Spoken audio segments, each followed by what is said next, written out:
ketika paslon 01 atau 03 itu melakukan sesuatu yang sangat ofensif, masyarakat malah antipati, apalagi anak muda. Kalau misalnya, ini berandai-andai aja, Prabowo tanpa Gibran sebesar ini nggak dukungan anak muda? Kita udah menggabungkan teknologi dalam proses demokrasi kita. Orang bisa tontonin, orang bisa pelototin, kalau salah dikoreksi. Makanya sekali lagi kalau misalnya kita bicara curang, caranya gimana? Orang, anak muda terutama, nggak ngelihat lagi kontroversi di balik profil-profil calon pemimpinnya. Misalnya kan Prabowo itu kan masa lalunya, HAM segala macam. Kalau Mas Gibran tentang ya nepotisme, dinasti segala macam. Itu nggak jadi kegelisahan anak muda.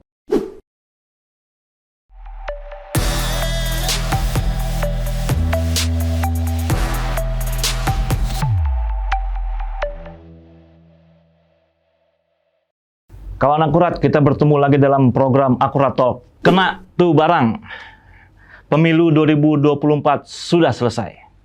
Penghitungan suara baik melalui aplikasi Sirekap maupun rekapitulasi berjenjang masih dilakukan oleh KPU. Namun dari semua hasil quick count, exit poll, dan data Sirekap yang sudah masuk, rakyat sudah mendapat gambaran siapa sebenarnya pemenang Pilpres 2024 sekali putaran. Ada fenomena menarik dari capaian suara di atas 50% dan kemenangan nyaris di semua provinsi yang diraih pasangan Prabowo Gibran, yaitu besarnya dukungan kelompok milenial, Gen Z, atau kelompok pemilih pemula terhadap paslon 02 ini. Apa sebenarnya yang membuat kaum muda begitu gandrung kepada Prabowo Gibran? Dan bagaimana harapan para pemilih pemula atau pemilih muda terhadap pemerintahan baru setelah KPU nanti mengesahkan kemenangan Prabowo Gibran? Untuk membahasnya, kita sudah bersama narasumber yang tepat, yaitu Koordinator Nasional Relawan Penerus Negeri Prabowo Gibran, Mas Pradana Indra Putra. Mas Dana, saya panggil Mas Dana aja ya? Aman Bang Aldi. Oke. Mas Dana, terima kasih sudah mampir di studio Akurat.co. Alhamdulillah. Sesederhana ini, tapi mau datang ke sini. Terima kasih Mas Dana. Thank you Bang Aldi. Mas Dana, kita mau ngulik, mau banyak berdiskusi dan mengorek keterangan dari pelaku, salah satu pelaku ya, pemenangan, upaya pemenangan Prabowo Gibran kemarin. Nah, kemenangan Prabowo Gibran kemarin itu kan di semua hasil akhir quick count ya, yang sudah 100% adalah kemenangan telak ya kan. Dan saat ini hitungan versi Sirekap KPU juga data sudah masuk di atas 70% nih, Mas Dana nih. Dan Prabowo Gibran sudah meraih itu sekitar 58 suara. Betul. Ya kan. Nah, yang menarik ada temuan bahwa semakin muda usia pemilih, semakin besar di situ lumbung suaranya Prabowo Gibran. Betul juga. Ya kan. Exit poll Litbang Kompas misalnya. Betul. Mencatat Gen Z atau usia 17 sampai 26 tahun itu mendukung Prabowo Gibran mencapai 66%. Iya. Nah, raihan besar ini juga didapatkan dari kelompok milenial dan kelompok milenial muda dan Madya. Iya. Apa tanggapan Anda? Nah, jadi gini Bang Aldi, ini biar teman-teman dengar juga nih Bang Aldi, bahwa pertama inilah yang membedakan antara memilih anak muda dengan melibatkan anak muda. Nah, jadi adanya Mas Gibran di pasangan kita, di pasangan Prabowo Gibran, itu menjadi pembeda. Beliau adalah keterwakilan generasi muda Indonesia. Itu absolutely fakta, nggak bisa dibantah siapapun juga. Itu yang pertama. Yang kedua, ini tidak hanya Mas Gibran. Tim sesnya, relawannya, think tank-nya, public figure-nya, semua banyak banget anak muda. Jadi itu yang pertama, Bang Aldi. Yang kedua, sederhana, politik yang gembira, tanpa permusuhan. Nah, ini yang sebenarnya teman-teman mesti perhatikan. Jadi, Bang Aldi, tahun 2014, tahun 2019, kita udah melihat pemilu yang penuh dengan polarisasi. Suami istri ribut, pacaran berantem, anak bapak, anak ibu ribut. Wah, pokoknya banyak lah kasus-kasus kayak gitu kan. Nah, anak muda tuh capek, Bang. Aku pun capek sebenarnya dengan polarisasi semacam itu. Nah, ketika Pak Prabowo sama Mas Gibran mengusung apa yang namanya politik yang gembira tanpa permusuhan, itu selalu digaungkan. Nah, itu memang yang diinginkan sama anak muda Indonesia. Coba Bang Aldi perhatikan. Setiap kali, mohon maaf ya, setiap kali misalnya katakanlah paslon 01, paslon 03 melancarkan strategi yang ofensif sekali, itu sebenarnya dapat simpati atau antipati masyarakat. Nah, itu sebenarnya perlu dicek. Tapi dari data kita, ketika paslon 01 atau 03 itu melakukan sesuatu yang sangat ofensif, masyarakat malah antipati, apalagi anak muda. Nggak suka sebenarnya kayak gitu. Jadi itu poin kedua. Nah, ketiga, ini kita harus baca data Bang Aldi. Jadi ternyata kan kalau kita cek survei di bulan Januari bahkan, tidak hanya approval ratingnya Pak Jokowi yang 80%, ternyata di antara anak muda itu lebih dari 70% pun setuju dengan apa yang Pak Jokowi kerjakan. Jadi isu keberlanjutan, narasi keberlanjutan itu sudah menjadi satu fakta yang memang disetujui oleh masyarakat. Gitu. Iya, termasuk anak muda di dalamnya. Anak Nah, jadi memang sebenarnya nggak susah bagi kita. Kita tinggal hanya menangkap fenomena itu. Oh, ternyata anak muda nih memang mendukung loh keberlanjutan itu. Ya kita tangkap semuanya. Itu jadi poin nomor 3. Nah, keempat, itu sikap Prabowo sebagai seorang ksatria. Nah, ini yang sebenarnya juga dirindukan banyak anak muda, menjadi seorang negarawan, orang yang mohon maaf ya, yang memang berjiwa besar. Kita ketahui Bang, cerita-cerita yang sangat sederhana lah Bang. Dulu Pak Prabowo masuk ke pemerintah pertama kali, orang semua kaget. Wah, udah pemilunya lebih dahsyat daripada ini loh Bang. Bermusuhannya, polarisasinya, semua kejadian-kejadian lebih dahsyat lah. Tapi tiba-tiba ketika ada ajakan dari Pak Jokowi untuk masuk ke pemerintah, Pak Prabowo mau. Jadi kan sesuatu yang sebenarnya kalau mau bicara soal gengsi, bicara soal harga diri misalnya, oh nggak mau, kita nggak mau gabung. Tapi Pak Prabowo mau. Nah yang kedua, cerita yang sangat sederhana lagi Bang. Dulu Pak Prabowo sempat mau ketemu Pak Mahfud. Ya kan? Terus Pak Mahfud bilang, Pak Mahfud mau ke tempatnya Pak Prabowo. Nah tapi Pak Prabowo bilang, oh jangan. Karena sekarang Pak Mahfud atasannya Pak Prabowo. Saya yang datangin Pak Mahfud. Ini kan satu gestur kecil. Membangun simpati. Nah, tapi gestur kecil itu menggambarkan karakter seorang. Jadi 4 hal ini Bang yang memang menjadi variabel penting kenapa anak muda itu mendukung Prabowo Gibran. Buktinya apa? Quick count kemarin. Yang memang jujur melebihi bahkan ekspektasi kita. Jadi kita tuh sebenarnya udah survei Bang, H-1, H-2, itu di angka 52%. Nah, ini memang bagi saya, ini membuktikan memang silent majority menyetujui apa yang kita usung, apa yang kita impikan. Bahwa benar-benar Indonesia akan menjadi Indonesia emas tahun 2045. Nah, itu yang anak muda inginkan, Bang Aldi. Kalau misalnya, ini berandai-andai aja, Prabowo tanpa Gibran sebesar ini nggak dukungan anak muda? Tetap besar, tapi apa Gibran menjadi salah satu faktor tetap besar. Tapi saya yakin Mas Gibran membawa satu variabel yang luar biasa gigantic ya. Jadi pertama gini Bang, saya mau kasih analogi yang sangat sederhana. Mohon maaf nih sebelumnya. Maupun orang tua kita itu pernah muda Bang, tapi dengan segala hormat saya nih Bang, apakah pengalaman orang tua kita sangat muda pada waktu itu sama pengalaman kita sekarang lagi muda nih, beda apa sama? Pasti beda. Situasinya beda, teknologinya beda, komunitasnya beda, semuanya berbeda. Jadi nggak bisa juga orang mengklaim bahwa oh saya pernah muda, saya mengerti apa yang anak muda hari ini rasakan dan hadapi misalnya. Oh nggak bisa. Ini hanya bisa dipahami dan dirasakan secara langsung sesama anak muda itu juga. Pada zaman ini? Pada zaman ini. Jadi makanya dengan masuknya Mas Gibran hari ini kepada pasangan Prabowo, akhirnya alhamdulillah menjadi wapres terpilih versi quick count kita sekarang, ini menjadi satu berkat tersendiri bagi generasi muda Indonesia. Bang, sekarang itu nggak hanya wapres. Pimpinan perusahaan banyak anak muda. Ya kan? Di legislatif sekarang banyak anak muda. Di eksekutif, mau staf khusus, kayak mau ada dirjen sekarang banyak anak muda. Situasinya sudah jauh berbeda. Umur tidak lagi menjadi satu variabel penghalang. Tapi yang dilihat adalah kompetensinya. Nah makanya ketika Mas Gibran masuk, ini benar-benar menjadi harapan anak muda Indonesia. Dan gak hanya itu Bang, kita gak hanya soal bicara yang berat-berat. Cara komunikasi deh Bang. Mohon maaf nih, misalnya katakanlah Pak Anies itu mau coba live TikTok. Ya kan, wah muncullah Abah Anies dan lain-lain. Prof Mahfud juga. Apa yang Mas Gibran lakukan? Maskeran Bang, kira-kira gitu. Tapi kan kalau misalnya, mohon maaf nih Bang Aldi ya, kalau mungkin misalnya yang senior nggak akan kepikiran tuh lagi potong rambut di live TikTok lah segala macam. Tapi itu keunikannya, mohon maaf. Apalagi misalnya karena jaket Naruto, ya kan. Terus apalagi, dan ini kehebatannya Mas Gibran aku jujur aja Bang. Tapi banyak orang mengatakan itu kan cuma gimmick-gimmick, nggak substantif. Ya kan? Itu kan bagaimana Anda melihat kok gimmick itu lebih disukai anak muda daripada substansinya? Nah gini Bang, ini yang kadang orang lupa. Nah makanya cara kampanye kita itu Bang, kita punya 3 hal, substantif, kreatif, dan masif. Bang mohon maaf, ini samalah kayak kita kuliah. Orang kalau ngajar, tapi cara komunikasinya nggak menarik, nggak ada juga yang denger.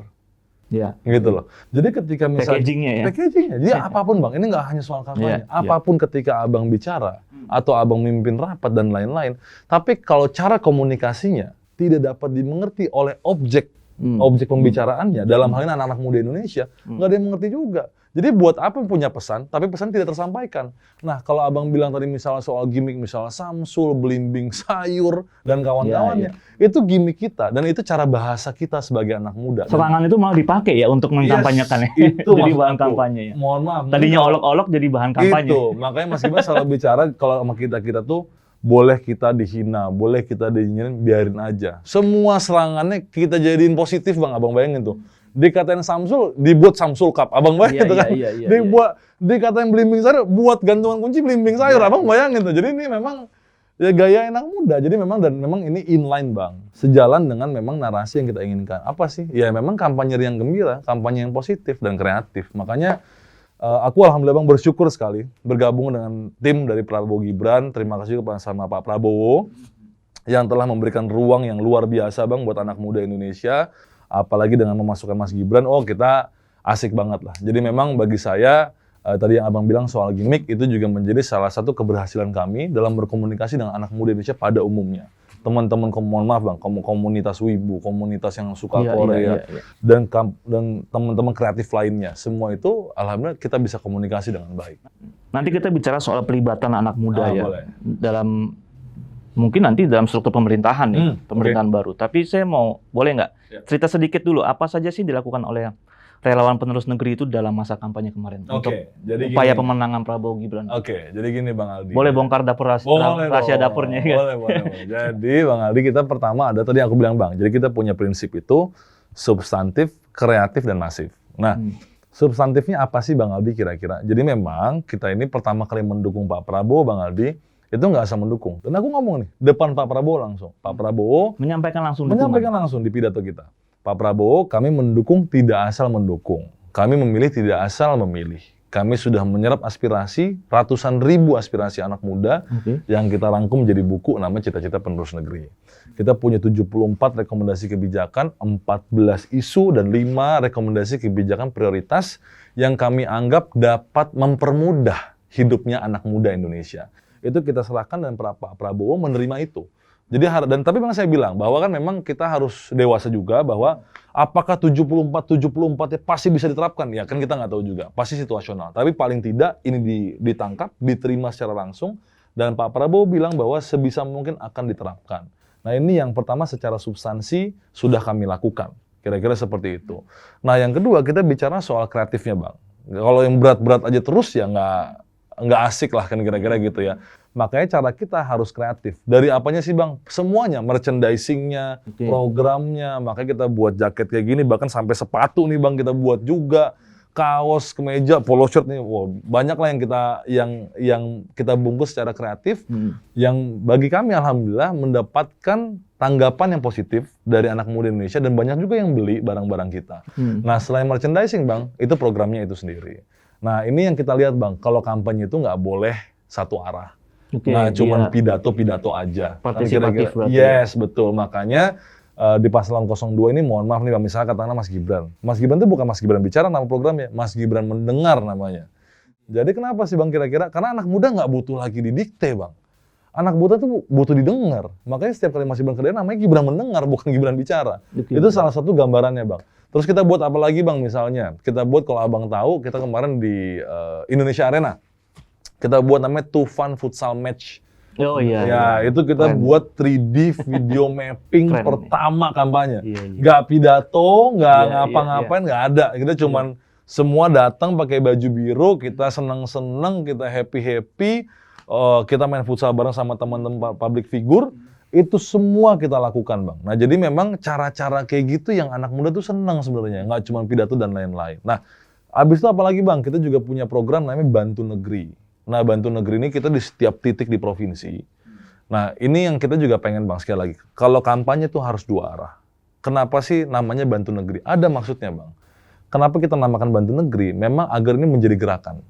Agar nih orang yang menjadi objeknya pun bisa bicara bahwa kita sama-sama bantu negeri kita.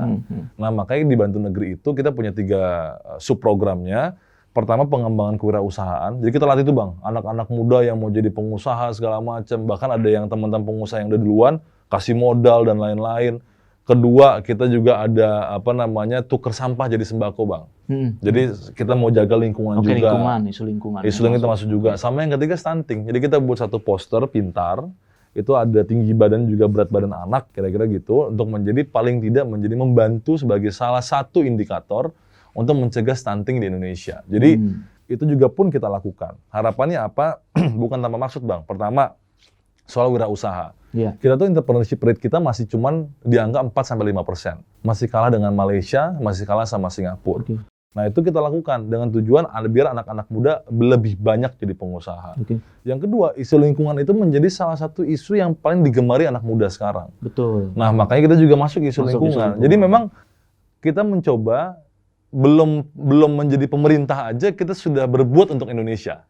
Nah harapannya adalah mudah-mudahan anak muda itu jadi mempunyai satu cerminan bahwa oke, ini tim 02 aja belum jadi barang ini aja udah ngelakuin sesuatu, gimana jadi? Nah itu yang kita lakukan. Oh gitu, itu kuncinya ya? Yes, itu melakukan sesuatu sebelum... Itu message-nya. Itu message-nya yang mau kita sampaikan. Nah ketiga pasti masif, Bang. Jadi kita sosial media, TikTok, semua segala macam kita lakuin. Kemarin kita juga TikTok kita ada yang ya lumayan lah, view-nya hampir 9 juta deh kalau nggak salah.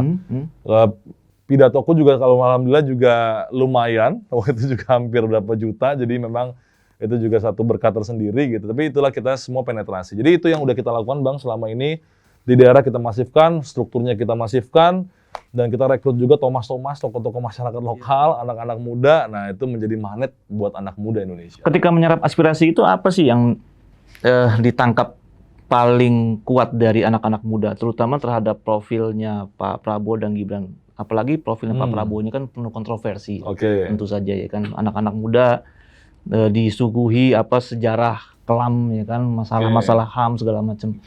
Ketika itu ada pertanyaan-pertanyaan seperti itu nggak terhadap profil Prabowo terutama? Waktu kita menyerap aspirasi, memang kita lebih kepada menyerap aspirasi harapan ke depannya. Jadi apa sih yang lu harapin ke depannya? Nggak ngomongin yang belakang ya? Enggak dong, kita bicara masa depan. Nah jadi waktu itu anak muda itu, yang pertama, Bang, lapangan pekerjaan.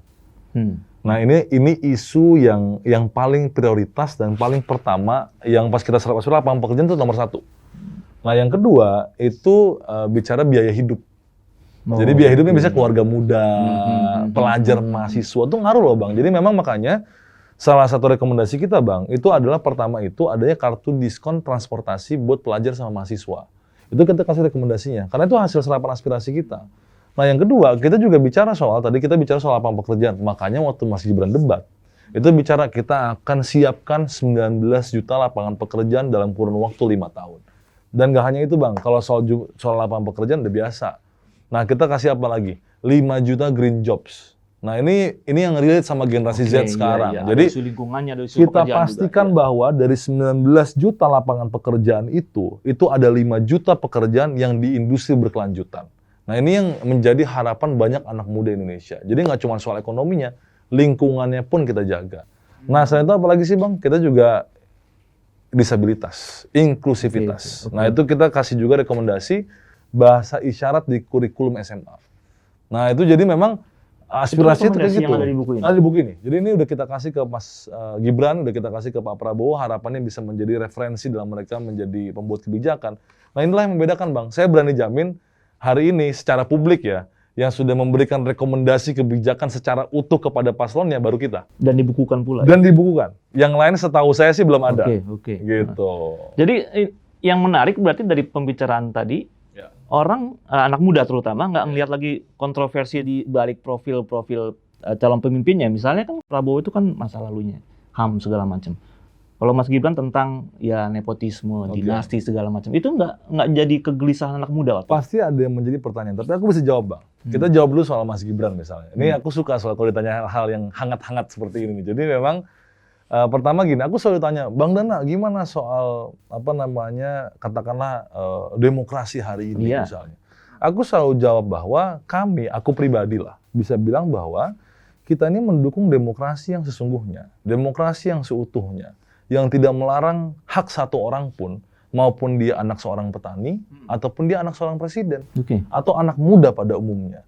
Jadi hak berpartisipasi secara politik harus dibuka. Harapan aku, Bang, malah, waktu masalah MK kemarin, itu sampai 17 tahun. Kira-kira seperti itu. Dan pada waktu itu, Bang, orang juga nggak tahu. tahun dulu misalnya katakanlah mohon maaf dengan segala hormat kita, Bu Mega waktu mau nyalon, syaratnya pun jadi minimal SMA, bukan lagi S1. Syaratnya berubah. Tahun 2017 Bang, mohon maaf ya, syarat minimal capres-cawapres bukan 40 tahun Bang, 35 tahun. Dirubah jadi 40 tahun. Nah baru tiba-tiba tahun 2023, hal ini ribut, orang tiba-tiba berantem. Ini yang ribut siapa? Yang takut berkompetisi atau masyarakat sebenarnya? Apa sih salahnya kita berkompetisi? Toh yang milih juga masyarakat. Nah itu yang kita selalu bilang Bang sama orang. Dan ada lagi bedanya Bang. Kenapa sih syarat berpengalaman itu penting bagi saya? Dengan segala hormat aku Bang. Jadi elected sama selected itu beda. Dipilih sama ditunjuk itu berbeda Bang. Bebannya berbeda sekali. Menjadi seorang pejabat yang ditunjuk, dia bisa dengan mudah duduk dan ya udah dia bertugas. Tidak ada punya beban konstituen, tidak pernah mengalami kampanye dan lain-lain. Elected, it's a totally different thing. Dia melalui kampanye, dia punya konstituen, dia punya janji, dia ngurusin semuanya.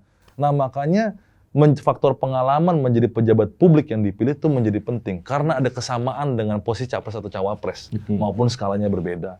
Nah itu yang kita jawab soal itu. Nah anak muda, tadi aku udah jawab sebelumnya. Kenapa penting? Dengan segala hormat aku lagi nih Bang.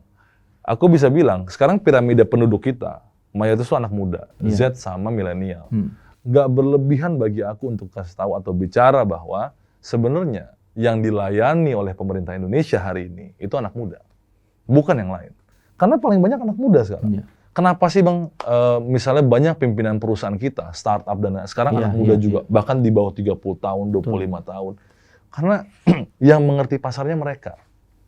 Nah, kalau emang Indonesia mau melayani dominasi populasi terbesarnya, harus punya anak muda di tingkat pimpinan nasionalnya. Ya Mas Gibran. Nah soal Pak Prabowo Bang, Pak Prabowo ketika masuk ke pemerintahannya Pak Jokowi, itu orang menjadi, aku dulu tuh pendukung Pak Jokowi Bang, bukan pendukung Pak Prabowo. 2019 ya? 2019, 2014 juga sama. Kita ini pendukung Pak Jokowi sebagian besar dari kita. Kenapa kita dukung Pak Prabowo Bang? Nah pertama Bang, aku jujur aja aku melihat yang pertama pada waktu itu, ini tahun lalu Bang, belum resmi mencalonkan diri malah, belum sama Mas Gibran. Yang satu-satunya calon yang memang kita anggap bisa mempersatukan itu Pak Prabowo. Dengan contoh-contoh yang tadi aku berikan. Ketika dia masuk, oh ternyata loyal sekali ya. Tidak pernah ada satu kalimat dan kata pun yang dia mohon maaf menyindir Pak Jokowi, mengkhianati Pak Jokowi, ataupun menjelekkan pemerintah. Tidak ada satupun Bang. Itu kita hormat sekali. Oh berarti ini orang memang berjiwa kesatria. Loyal ya. Berjiwa besar. Ketika dia masuk, mampu menempatkan dirinya untuk kepentingan yang lebih banyak. Nah itu kita lihat, oke ini kita butuh orang kayak gini. Kita butuh orang yang bisa di tengah, tidak ke kiri, tidak ke kanan, tapi bisa merangkul semuanya. Nah itu ada di sosok Pak Prabowo hari ini. Nah itu kita, yang kedua Bang, keberlanjutan tadi. Anak muda nih mohon maaf Bang, ya aku bisa mengklaim lah ya. Anak muda nggak suka perubahan berarti. Nah, ini data yang ngomong loh, bukan aku loh Bang. Ini data yang ngomong. Ya kita bicara dari data. Betul, ini data yang ngomong, survei 70% ternyata mendukung, aku pas baca kaget juga sih sebenarnya. Ternyata anak muda sekarang mendukung keberlanjutan, 70% Bang. Paling nggak bahasanya memang dia setuju dengan apa yang Pak Jokowi kerjakan. Ya kan? Positif thinkingnya berarti dia setuju apa yang dilakukan. Nah, ini yang aku lihat ternyata, tapi memang kita rasakan juga Bang, anak muda juga. Gini loh, kita tuh pengen maju Bang. Kita bersaing tuh nggak hanya di dalam negeri. Nggak hanya mohon maaf, antar Bang Aldi dengan aku, enggak. Ini kita bersaing dengan negara lain. Kita bersaing nggak usah jauh-jauh lah Bang, dengan Malaysia, Singapura, dengan negara-negara tetangga. Siapa yang bilang mereka nggak melangkah maju? Terus kalau kita berantem terus, mau gimana kan kira-kira gitu. Makanya bagi aku melihatnya memang anak muda tuh pengen, ya udah situasi yang udahlah santai, kita kondusif stabil aja, gitu ya? Stabil kita maju. Capek gue juga hidup nyari makan, nyari kerja, emang banyak nih urusan gue yang kira-kira gitu kan. Capek gitu, abang bayangin kayak di Malaysia kemarin. Wah ributnya berkepanjangan. Gimana nggak stuck Bang ekonomi. Jadi aku rasa bahwa memang anak muda sekarang memang jauh lebih cerdas. Jadi poinnya adalah anak muda sudah menyetujui apa yang sudah dilakukan oleh pemerintahan selama 10 tahun terakhir ya. Dan jadi, harus berlanjut. Jadi, makanya itu ditangkap sama relawan. Jadi memang nggak susah bagi kita untuk menangkap itu sebenarnya kan. Jadi memang bagi kita untuk memenangkan ya. Oh iyalah, kita udah pede jadi oh ternyata datanya begitu ya. Narasi kita udah pas nih gitu. Dan itu Bang, aku jadi sebagai pendukung Jokowi ya. Aku respect banget sama Pak Prabowo dari awal nih sebelum sama Mas Gibran. Dia orang yang dengan tegas pertama kali, saya akan melanjutkan semua apa yang dikerjakan Pak Jokowi. Kaget juga kita. Terus yang kedua, nama koalisinya sama Bang, abang bayangin. Indonesia Maju. Indonesia Maju, nama koalisinya dia sama kabinet sama. Aku langsung sebagai pendukung Pak Jokowi itu, oke, ini orang emang gokil juga ya. Maksudnya punya sikap yang tegas dan berani mengambil sikap gitu. Jadi oke, makanya kita juga respect sekali mendukung Pak Prabowo. Mas Dana, kita bicara soal situasi nasional saat ini. Boleh. Tim kedua paslon 01 dan 03 itu mengklaim banyak temuan kecurangan di lapangan terkait pemungutan suara 14 Februari kemarin, sehingga akan menindaklanjutinya secara hukum kan. Ini mungkin Mas Dana pasti sudah tahu. Ada juga kelompok pensiunan jenderal ya kan, yang itu jumlahnya 200 katanya kan, meminta pemakzulan bahkan ya kan, juga meminta pemilu diulang ya kan, didiskualifikasi paslon 02.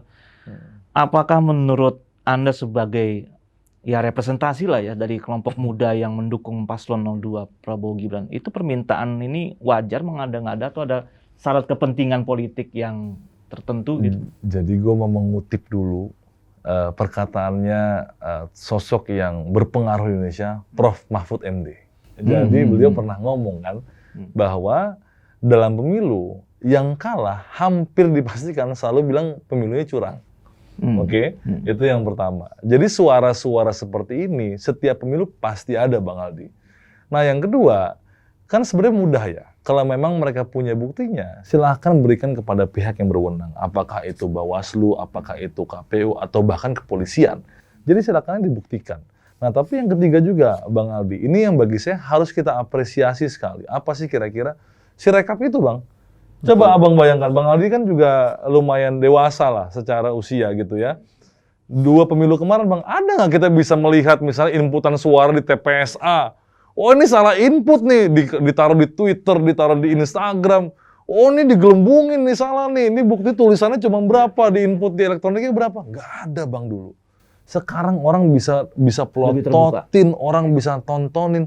Sekarang Bang Aldi, cara curangnya gimana? Kalau udah seterbuka itu coba. Dan ini semua, mohon maaf Bang Aldi, yang bicara bukan hanya paslon 02 loh. Yang bicara, ini suaranya ternyata kurang, 01 juga ngomong. Tapi kan itu bukti keterbukaan. Dan juga KPU saya lihat di media juga terbuka. Oh itu akan kami koreksi, nggak bilang, nggak mengelak Bang. Oh enggak, itu sistemnya benar, enggak. Kalau memang ada koreksi, dikoreksi sama KPU. Jadi ini bagi saya Bang, ini satu kemajuan dalam proses demokrasi Indonesia. Ini pemilu 2024. Oh iya banget Bang, banget. Ini benar-benar bagi saya Bang, berarti udah kita maju ke dalam pemilu yang modern. Kita udah menggabungkan teknologi dalam proses demokrasi kita. Orang bisa tontonin, orang bisa plototin, kalau salah dikoreksi. Makanya sekali lagi kalau misalnya kita bicara curang, caranya gimana? Kalau udah online gitu, gimana coba caranya gitu? Zaman media sosial seperti ini, semuanya serba cepat informasi nggak mungkin. Apalagi misalnya katakanlah kemarin ada penggelembungan suara 3,5 juta buat paslon 01. Kan langsung dikoreksi misalnya. Itu juga saya yakin mungkin bukan 01 yang curang, nggak mungkin hanya sekedar salah input data aja, kekeliruan aja. Jadi bagi saya ini sesuatu yang udah jauh lebih baik. Jauh lebih baik, dan saya sekali lagi mengapresiasi KPU untuk hal ini. Gitu Bang Aldi. Kita masuk ke tema anak muda Mas Dana. Boleh. Prabowo Gibran tuh dalam pidato kemenangan sementara versi Quick Count kan, di Istora Senayan itu Rabu malam setelah pemilihan menyatakan akan merangkul semua pihak yang berseberangan. Yes. Atau yang menjadi lawan politiknya lah. Anak muda melihat hal ini positif atau bagaimana? Sangat positif. Ini lawan-lawan politik mau dirangkul loh. Wah, jatahnya berkurang dong. Ya kalau kita bicara dalam konteks distribusi atau pembagian kekuasaan pasti wah ini jatuhnya berkurang. Tapi kan kita bicara kepentingan nasional secara umum kan. Jadi kalau aku sebagai anak muda, wah ini setuju banget lah. Aku sekali lagi Bang, kita capek banget lah ngelihat yang elit ribut, berantem, apa sih yang diberantemin, apa sih yang diributin, kan kira-kira gitu kan. Anak muda kan juga, apa sih kira-kira. Nah tapi kita sekali lagi Bang, kita memang pengen punya satu sistem pemerintahan yang stabil. Kita pengen punya satu pemerintahan yang kompak untuk maju ke depannya, bersaing dengan negara lain, fokus dalam bidang ekonomi, kesejahteraan, kemudahan wirausaha, pemberdayaan UMKM, peningkatan kemudahan dalam biaya hidup, peningkatan kesejahteraan, banyak hal yang mesti diurus. Jadi pasti kalau anak-anak muda, aku yakin sekali Bang, setuju dalam konteks narasi kita harus merangkul semuanya, melangkah bersama-sama untuk Indonesia yang lebih maju dari ke depannya. Aku tanya lagi juga Bang, aku menanyakan diriku sendiri padahal nih. Tanya lagi, Bang, tapi kalau gitu oposisinya nggak ada dong? Kan kira-kira gitu kan. Kalau semua orang oposisinya nggak ada. Nah, aku jawab lagi Bang. Oposisi itu nggak bicara soal partai, Bang. Oposisi itu bicara soal branches of the government. Kita punya yudikatif, kita punya legislatif, kita punya eksekutif. Jadi bukan bicara soal PDIP dengan PKS, dengan Nasdem, atau misalnya dengan Gerindra, bukan soal partainya. Tapi fungsi pemerintahannya, itu baru oposisinya. Maupun dia seorang partai Gerindra, tapi kalau dia sebagai anggota DPR RI misalnya, dia punya kewajiban untuk mengkritik kalau pemerintah salah. Dia sebagai legislator ya? Sebagai legislator. Tapi pun dia punya kewajiban untuk mendukung kalau pemerintah itu benar. Nah ini fungsi dalam konteks oposisinya, Bang. Jadi kalau misalnya kita bicara dalam konteks merangkul, Bang, nggak ada lagi oposisi. Ini konsep pemahaman yang keliru, gitu. Jadi memang bagi saya memang Indonesia ini sebagai negara berkembang, Bang. Kita harus bareng-bareng. Abang coba cek semua ke negara-negara lain. Kita dalam kurun waktu 10 tahun pemerintahan Pak Jokowi, Bang, dengan segala keberanian kita yang sifatnya, mohon maaf, kebijakan kita yang bisa dibilang itu nasionalistik. Kita melarang ekspor nikel, kita melarang ekspor bauksit. Hilirisasi itu. Kita lakukan hilirisasi. Bang, emang nggak ada yang teriak. Kita dituntut di WTO misalnya. Abang bayangkan, mohon maaf, soal Freeport, Bang. Kita punya saham 51%. Udah berapa puluh tahun. Emang nggak ada yang rugi? Pasti ada yang rugi. Kan pasti kalau dalam situasi bisnis pasti ada untung dan rugi dong, Bang. Nggak mungkin semua untung semua. Dari mana? Nggak mungkin. Ada untung dan rugi. Tapi ini kan soal keberanian. Nah jadi, Bang, maksud aku adalah, ini kan udah dicontohkan Pak Jokowi dalam 10 tahun. Kita punya keberanian sikap, sekarang kita menjadi negara yang duduk sama rendah dan berdiri sama tinggi, Bang. Sama negara lain. Kita nggak bisa lagi didikte sama orang. Terserah kita sekarang. Apalagi contohnya, Bang, ruang udara. Dulu, mohon maaf, kalau kita terbang lewat Singapura, reportnya ke ATC Singapura. Sekarang ruang udaranya udah kita ambil. Abang bayangkan tuh, sebelumnya nggak ada. Jadi memang kita nih kalau kompak, Bang, itu enak. Mau mohon maaf ya, bersaing dengan negara lain pun, itu enak. Karena dalam negerinya kompak. Coba Abang bayangkan, seorang presiden nih, kita mau kompetisi sehat lah sama negara lain. Dirongrong dari belakang.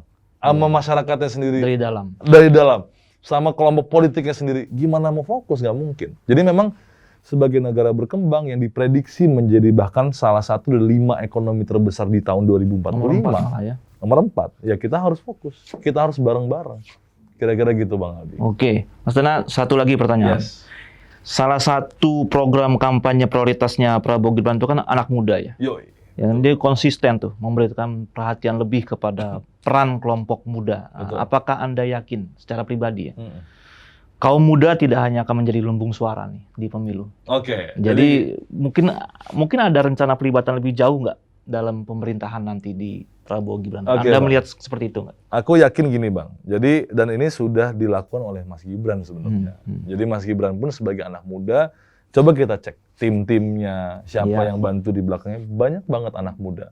Dan mohon maaf, Bang, pasti kan orang nggak usah Mas Gibran lah. Siapapun, Bang Aldi, kayak aku, kayak ketika bekerja, pasti lebih nyaman dengan orang-orang yang memang sefrekuensi dengan kita. Gitu ya. Ya anak muda itu sendiri. Jadi itu yang pertama, aku sangat yakin. Yang kedua, Bang, tadi yang aku bilang di awal, tolong bedakan antara memilih anak muda dengan melibatkan anak muda. Dalam proses kampanyenya aja, kita sudah melibatkan banyak anak muda, apalagi dalam proses pemerintahannya. Dan ketabuan, Bang, ketabuan melibatkan anak muda dalam pemerintahan tuh udah kita buka di zamannya Pak Jokowi. Banyak anggota dewan sekali lagi anak muda, banyak bupati wali kota yang anak muda, banyak staf khusus milenial, banyak deputi dirjen juga yang anak muda. Dan coba kita lihat ke belakang, ada nggak satu pun pejabat publik kita yang berusia muda dikritik karena usianya? Nggak ada, Bang. Berarti prospek pelibatan anak muda makin bagus nanti. Makin besar. Dikritik karena pekerjaannya ada, tapi tidak pernah dikritik, oh ini orang nggak bisa kerja karena masih muda nih, nggak ada, Bang. Karena kerjanya ada yang salah, iya keliru, dikoreksi. Nah jadi bagi saya prospek-prospek ini pasti akan makin dalam. Dan sekali lagi, Bang, mohon maaf, kita ini berjalan maju ke depan. Kita melihat tantangan ke depan. Apa salah satunya? Bonus demografi. Bonus demografi itu siapa sih? Anak muda. Yang mengerti anak muda siapa? Anak muda itu sendiri. Jadi fenomena ini, Bang, bukan hanya di pemerintah, swasta pun ditangkap. Masa kita kalah sama swasta? Ya udah nunjuk CEO-nya anak muda, direkturnya anak muda, untuk melayani anak muda Indonesia, apalagi pemerintahannya. Jadi memang aku yakin, Bang, programnya baik pelibatan figur-figurnya, figur-figur anak muda yang hebat-hebat ke dalam pemerintahan, aku yakin sekali. Yang kedua, aku yakin di setiap debatnya Mas Gibran, kita selalu bicara Indonesia Emas 2045. Jadi memang kita pengen, Bang, dalam kampanye ini, ini bukan hanya soal kampanye, bukan hanya soal 2024, tapi memang kita melakukan kampanye ini, kita bicara jauh 2045 untuk kepentingan bangsa ke depannya. Nah, kita bicara Bang apa lagi? Future talents dengan future skills. Ini yang cuma Mas Gibran yang ngomong. Memang kadang-kadang orang bilang, waduh, Dan, tapi berat banget. Apa sih future skills, future talent, apa sih blockchain dan lain-lain. Tapi kalau nggak ada yang nyiapin, istilah asing itu ya. Iya, tapi kalau nggak ada yang nyiapin siapa? Iya kan, kalau yang nyiapin siapa Bang? Jadi memang ketika Mas Gibran bicara soal kayak gitu, ya memang itu bukti bahwa memang kita berpikir ke depan. Kita pengen menyiapkan bahwa jangan sampai kemajuan teknologi ini menjadikan anak muda Indonesia menjadi objek. Anak muda Indonesia harus menjadi subjek, harus menjadi pelaku. Kita harus untung dari kemajuan teknologi ini. Nah soal itu, gitu. Bagaimana soal idealnya, harapannya, idealnya nih, mungkin di kabinet sendiri deh, mungkin di buku ini ada rekomendasinya nggak? Kira-kira berapa persen anak muda di kursi kabinet, ada semacam itu nggak, usulan konkret semacam itu? Sebenarnya kalau dalam konteks komposisi usia Bang, memang dalam kabinet kami tidak merekomendasikan. Karena memang bagi kami, yang paling penting adalah kebijakannya harus pro anak muda. Tapi kami yakin pasangan Prabowo Gibran akan melibatkan anak muda lebih jauh lagi, menempatkan anak muda pada posisi-posisi yang tepat. Dan memang karena apa Bang sebenarnya? Karena pun kami di penerus negeri itu juga meyakini Bang, sekali lagi Bang, usia itu tidak lagi relevan. Tapi usia tidak lagi relevan itu juga bukan harus kayak, oke, ini wajib anak muda, nggak juga. Yang kita lihat tuh kompetensinya. Yang kita lihat tuh visi ke depannya, kemampuannya yang kita lihat. Mau dia tua ataupun muda, yang penting kebijakannya harus benar-benar melayani anak muda Indonesia. Nah itu yang kita inginkan Bang. Jadi memang nggak kita masukkan ke sini, karena memang kita percaya bahwa meritokrasi itu ada sebenarnya gitu loh. Oke. Gitu Bang Aldi. Mas Dana, thank you. Makasih berat buat hadir di sini. Thank you juga, makasih. Kawan Akurat, demikian dulu episode kali ini. Semoga bermanfaat. Akurat Talk, kena tuh barang.